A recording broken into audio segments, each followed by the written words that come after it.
Hello everyone, welcome to part 2 of confidence interval lecture.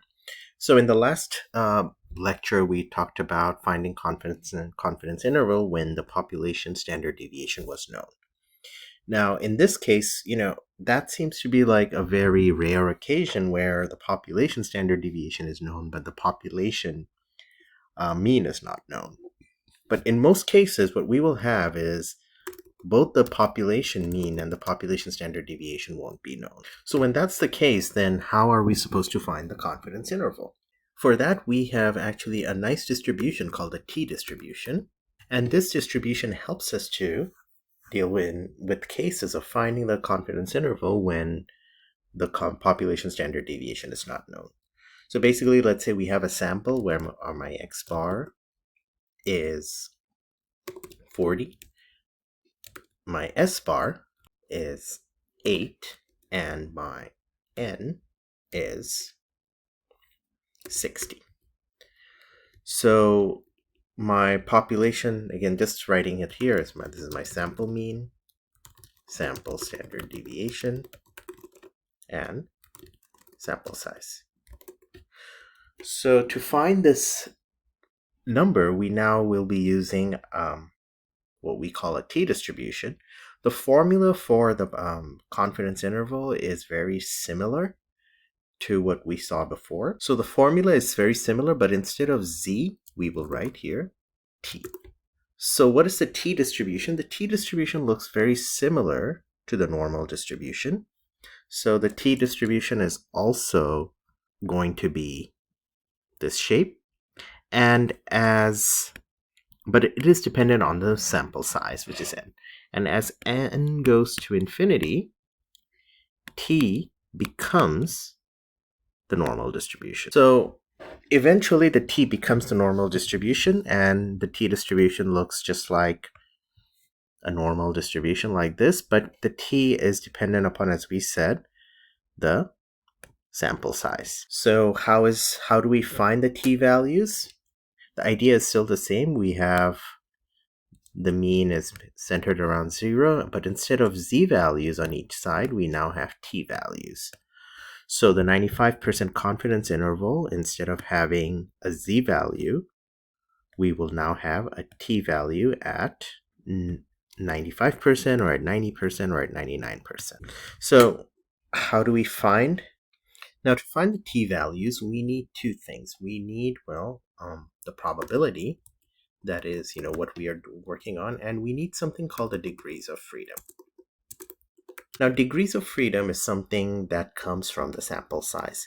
So let's say that let's move this over. So let's say, to understand degrees of freedom, let's say I have three numbers. I have 3, 5, and 9.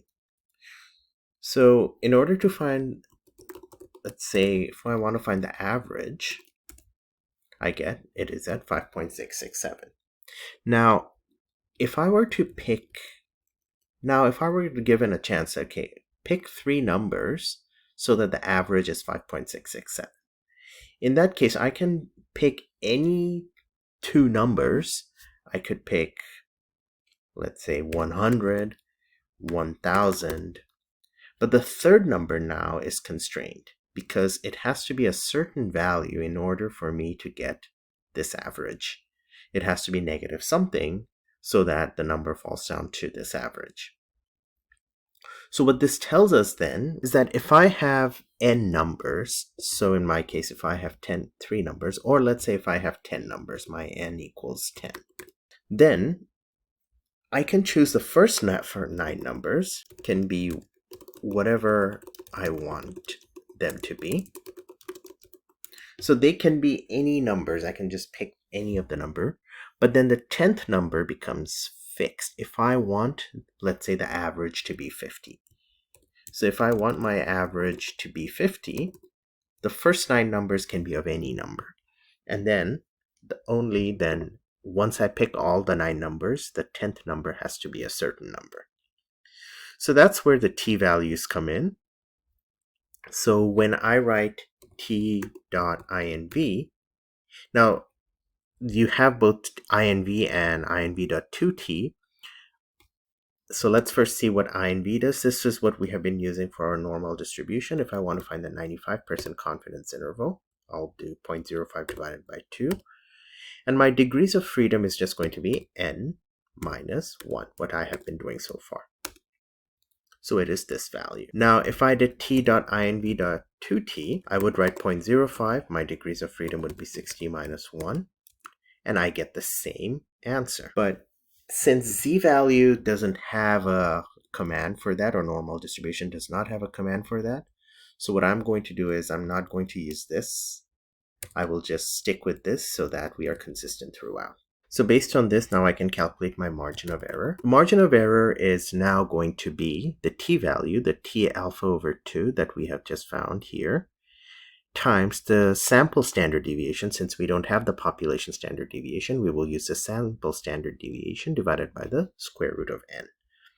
So we will write, now the sample standard deviation is 8 divided by square root of 60. So my margin of error comes out to be 2.06. And then the lower bound to 40 minus, actually that is I80. It looks a lot like 180, so maybe I need to change that to, let me just move this over so that it doesn't look confusing. So then this will be, that looks better. So this is now telling us that, given x bar is 40, my confidence interval is going to be, for the population mean, is going to be somewhere between 37.93 and 42. So this gives us, for the 95% confidence interval, let's say if I wanted to find 90%, I would do the same thing here. I would find t.inv. The probability would be 0.1 divided by 2. And the degrees of freedom, I have 60 observations, so 60 minus 1. And I would get a number of 1.67, and everything else will be the same. So the margin of error will be equal to, my S bar is 8 divided by the standard, or the sample size is square root of 60. And then I'll find my lower bound and upper bound. And so using the same formula and the same method, just changing the t-values, I can find the 90% confidence interval. So I would write, so now I'm 90% confident that the population mean is between 38.27 and 41.72. We can do the same thing with 99% confidence interval. So we would just say, and this would be my value. So I would find the margin of error, and I get a value of 2.74. And I get those two numbers. So this now gives me the 99% confidence interval. So I would say so it will be between 37.25 and 42.7. So in this case, if I were to find confidence interval, this is just a recap between what we learned in the two parts. So if I were to find confidence interval, we have two things, let's say or two ways. So in this case, let's say we know sigma, then we use z. We will use the z values in our formula. Now, in the other case, if sigma is unknown, we use n, where s is the sample standard deviation. Okay. Now let's look at the confidence intervals for proportions. Now, supposing we are looking at this question. So we surveyed 100 individuals and we found out that 40 live in the suburbs and 60 live in the city. Now, what is the confidence interval of the population proportion? Now, before we start this, we have to notice that the number of individuals in both these cases, it should be greater than 5. So if it's not greater than 5, then we have a problem. But if our survey results leads to, like, let's say 40 and 60, they're both greater than 5, which is fine. Instead, if we had, let's say, 97 in cities and 3 in suburbs, then that would be a problem. We could not find proper population proportion estimates. So in our case, the two options, cities and suburbs, must be greater than 5 for us to get proper estimates of the population proportion. So in our case, we would be using the same formula as before. So the confidence interval formula is very similar. So this is now the population confidence interval based on the sample. So my sample average is going to be, or the sample proportion is going to be P bar, which is, let's calculate that here, which will be, we are finding the proportion of people living in cities. So we have 60 out of 100 people living in cities. So the average is going to be 60%. Now, we are going to use Z values back again. We are not going to go back to T for population proportions. Now, my sample standard deviation is this thing. So it is basically the average, which is P bar, times 1 minus P bar. And then we take the square root of the whole thing. So the standard deviation is going to be, so we get this number. So based on that, and we have my N is 100 that we know. So from here, we can calculate our margin of error. Now let's say our Z is at 95%. So first we need to find the value of the Z value. So our Z value at 95% is going to be 1.96. So now we can find our margin of error, which is going to be the standard deviation, which is the value here. We have already taken the square root, times the Z value, which is, let's actually just write it up, 1.599 divided by the square root of 100. So my margin of error comes out to be 0.096. And so again, just like before, we are going to find the lower bound and the upper bound. So the lower bound would be 0.6 minus the margin of error, and the upper bound would be. So then based on this, we can say that the 95% confidence interval is between 0.053 and, 0.503 and 0.696.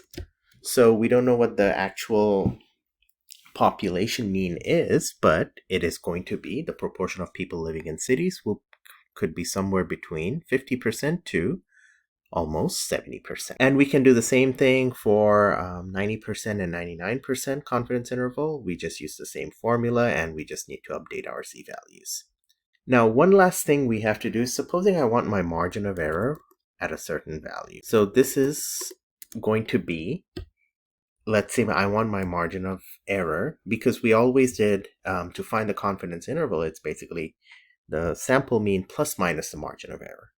So whatever the sample mean is given, if I want the margin of error to be of a certain value, let's say I want it at 3.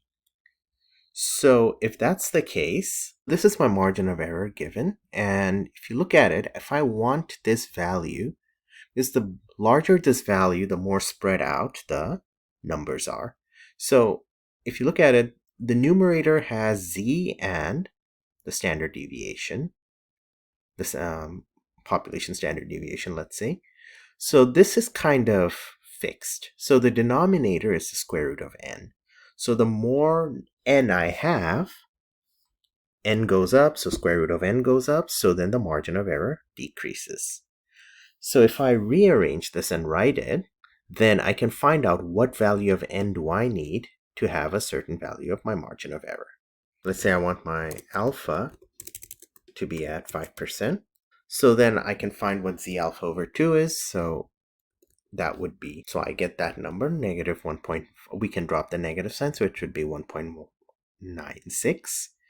So if I rearrange this, the margin of error becomes, fine, n would be equal to Z alpha over 2, which is my Z value, times the sigma over the margin of error, and the whole thing squared.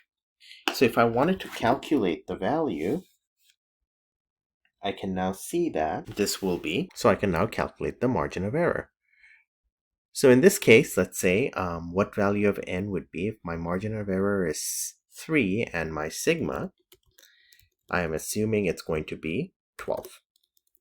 So in that case, I just plug the values in, so n would then be, my Z alpha over 2 is 1.96, Okay, let's put as parentheses 1.96 times sigma is 12 divided by the margin of error was 3, and then I just square that number.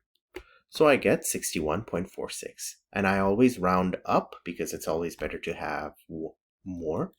So then I would say to get a margin error of 3, we need n of at least 62. So this would then help us to find out at least what is the minimum sample size we need to get a certain margin of error. Hopefully this was helpful, and I will see you at a later lecture. Have a good day.